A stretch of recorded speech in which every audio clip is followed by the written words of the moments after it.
खामोशी के उस पार एपिसोड 4। मीरा के जाने के बाद बरगद के नीचे की जगह खाली नहीं हुई थी। बस वहां बैठने वाला इंसान टूट गया था। समर देर तक वहीं बैठा रहा। नदी अब काली लग रही थी, जैसे उसमें आसमान नहीं, उसके अपने सवाल डूबे हों। मीरा ने कहा था, कभी कभी प्यार छोड़ देने से बड़ा हो जाता है। समर को यह लाइन समझ नहीं आई थी, और सच कहें तो वह समझना भी नहीं चाहता था। उस रात उसने अपनी डायरी नहीं खोली। पहली बार वह घर पहुंचा तो माँ ने पूछा, आज मन ठीक नहीं है क्या? समर ने सिर हिला दिया। कुछ जवाब ऐसे होते हैं जो बोलने से पहले ही थका देते हैं। अगले दिन बरगद के नीचे समर नहीं आया, दूसरे दिन भी नहीं, लेकिन तीसरे दिन उसके पैर खुद ब खुद उसी रास्ते पर मुड़ गए। जैसे कुछ आदतें दुख से भी ज़्यादा मजबूत होती हैं।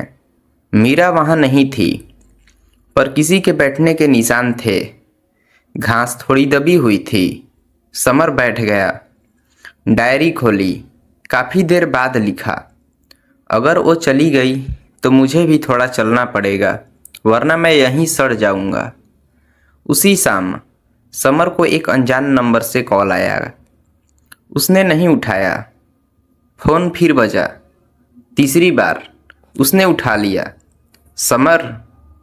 दूसरी तरफ एक पुरुष की आवाज़ थी, शांत लेकिन अधिकार भरी। मैं मीरा का भाई हूँ। समर का शरीर एकदम सख्त हो गया।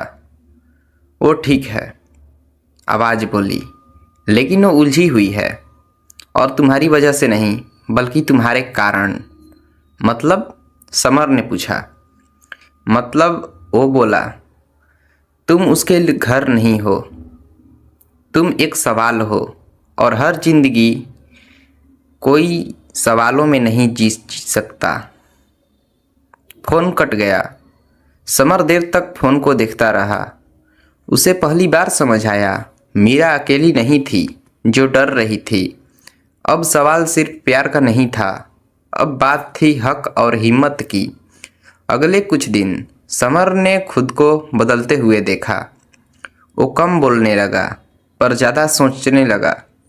उसने शहर जाने का फैसला किया, किसी को बताने के लिए नहीं, समर को साबित करने के लिए। जाने से पहले वो आखिरी बार बरगद के नीचे आया। हवा ठंडी थी, नदी शांत थी। उसने पेड़ के तने को छुआ और कहा, अगर वो लौटे तो कह देना मैं भागा नहीं था। और फिर वो चला गया।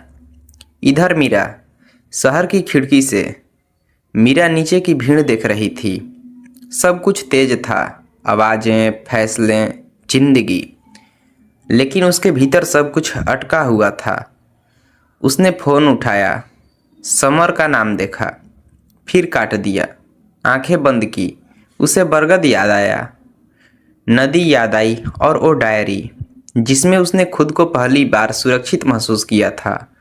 उसने खुद से पूछा, क्या मैं डर के साथ जी रही हूँ या समझदारी के साथ? उसे जवाब नहीं मिला, लेकिन पहली बार उसे लगा कहानी अभी बाकी है। शहर समर को वैसा नहीं लगा जैसा उसने सोचा था। यहाँ सब कुछ तेज था, लोगों की चाल, आवाज़ों की गूंज, और फैसलों की बेरहमी। यहाँ कोई बरगद नहीं था जिसके नीचे बैठकर सांस ली जा सके। यहाँ नदी नहीं थी जो बिना सवाल बहती रहे। समर एक छोटे से कमरे में रहने लगा। खिड़की से बस सड़क दिखती थी और सड़क पर भागते लोग। शुरू में उसे लगा कि शायद यही ज़रूरी था, खुद को साबित करना, कुछ करना, कुछ हासिल करना। लेकिन रातें हमेशा सच्चाई मांगती है। हर रात डायरी उसके साथ में होती, पर पन्ने खाली रहते। उसे डर था, अगर उसने लिख दिया तो वो टूट जाएगा। दिन में वह काम सीखता, लोगों से मिलता, अपने आप को मजबूत दिखाने की कोशिश करता। लेकिन जब भी वह उससे कुछ पूछता, तुम यहाँ क्यों आए हो, वो जवाब नहीं दे पाता, क्योंकि सच यह था, वो किसी चीज से भागकर नहीं आया था, वह किसी के लिए आया था। इधर मीरा का शहर और था। ऊंची इमारतें, चमकते तारे और साफ सुथरी जिंदगी। लेकिन हर साफ चीज सच्ची नहीं होती। दिन में मीरा व्यस्त रहती, पढ़ाई, मीटिंग्स, बातें, सब कुछ सही लगने की कोशिश करता। पर रात में जब सब चुप हो जाता, तब उसे खुद की आवाज़ सुनाई देती। वो आवाज़ पूछती, अगर सब ठीक है तो मन इतना भारी क्यों है? मीरा ने खुद को समझाया, समर एक याद है, एक फेज था। लेकिन यादें फेज नहीं होती। एक दिन उसे वही पुरानी किताब मिली जो वो कस्बे में लाई थी। किताब के बीच एक सूखा हुआ पत्ता गिरा, बरगद का पत्ता। मीरा की उंगलियां कांप गईं। उसे याद आया कैसे समर बिना कुछ कहे उसकी बातें सुन लेता था, कैसे उसकी खामोशी उसे अकेला महसूस नहीं होने देती थी। उस रात मीरा पहली बार रोई, चुपचाप, बिना आवाज़, क्योंकि कुछ आंसू आवाज़ सहन कर नहीं पाते। हफ्ते बीतने लगे। समर बदल रहा था और वह फैसले जैसा नरम नहीं था, पर पत्थर भी नहीं बनना था। वह सीख रहा था कैसे बिना शिकायत जिया जाए। एक शाम काम से लौटते वक्त उसने नदी देखी। छोटी थी, शहर की नदी, पर बहती रहती थी। समर देर तक खड़ा रहा। उसे लगा जैसे कोई पुरानी चीज उसे वापस बुला रही हो। उस रात उसने डायरी खोली और लिखा, मैं यहाँ मजबूत बनने आया था, लेकिन हर दिन मैं थोड़ा और सच्चा होता जा रहा हूँ। मीरा को एक दिन फिर से कॉल आया घर से। इस बार आवाज़ का आदेश नहीं था, बस उम्मीद थी। हम चाहते हैं तुम सेटल रहो, आवाज़ ने कहा। मीरा ने खिड़की से बाहर देखा। उसे लगा सेटल होना शायद रुक जाना नहीं, बल्कि सही जगह पर ठहरना होता है। उसने फ़ोन काट दिया और उसी पल समर का नाम उसकी स्क्रीन पर चमका। उसने उठाया नहीं। काफ़ी देर बाद एक मैसेज आया, मैं ठीक हूँ, तुम्हें बस ये बताना था। मीरा ने फ़ोन सीने से लगा लिया। वो जानती थी ये मैसेज सवाल नहीं था, दबाव नहीं था, ये बस एक मौजूदगी थी। कहानी अब प्यार की नहीं रही थी, अब ये कहानी थी दो लोगों के अलग अलग रास्तों पर चलने की, और फिर भी एक ही जगह से जुड़े रहने की।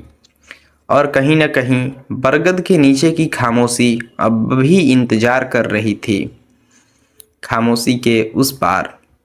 एपिसोड 6।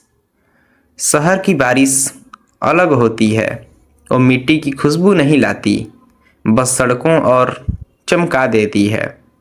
उसी बारिश में समर ऑफिस से बाहर निकला था। भीड़ थी, शोर था, लेकिन उसका मन कहीं और था। फ़ोन उसकी जेब में था, खामोश। वो जानता था अगर मीरा ने कॉल किया तो वो उठाएगा, और नहीं किया तो वो चुप रहेगा। कभी कभी सबसे मुश्किल काम होता है किसी का इंतजार किए बिना उसी के लिए तैयार रहना।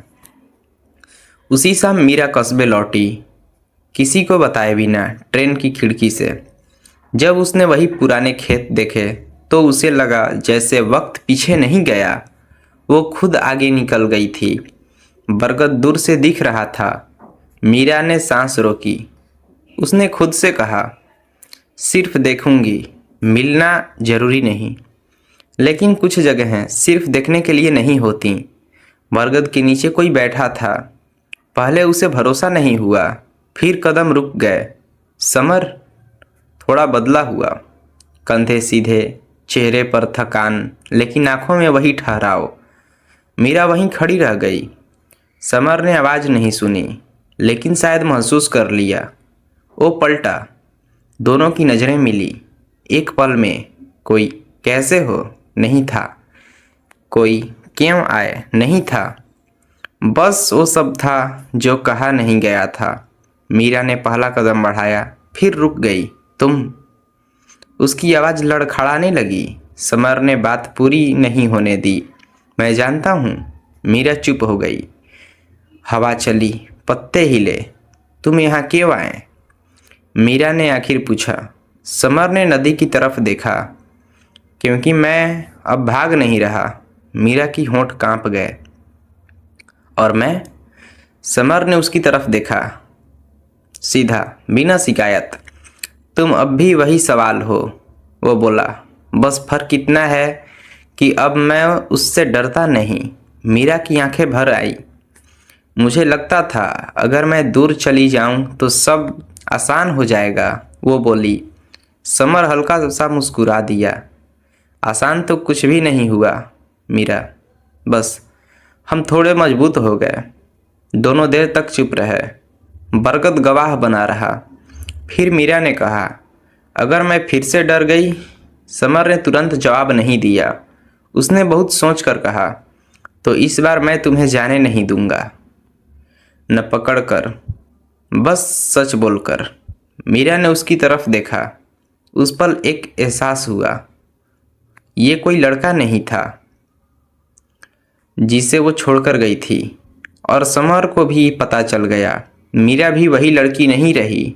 प्यार अब मासूम नहीं था, लेकिन शायद पहली बार सच्चा था। मीरा ने धीरे से कहा, चलो बैठते हैं। दोनों बरगद के नीचे बैठ गए। नदी वैसे ही बहती रहती थी, लेकिन अब उसमें डर नहीं झलक रहा था, सिर्फ सवाल थे और उन्हें साथ सुलझाने की हिम्मत। शाम गहरी हो गई और कहानी अब पीछे लौटने की जगह आगे बढ़ने को मजबूर थी। दोस्तों, आगे का पार्ट देखने के लिए चैनल को सब्सक्राइब और वीडियो को लाइक जरूर करें।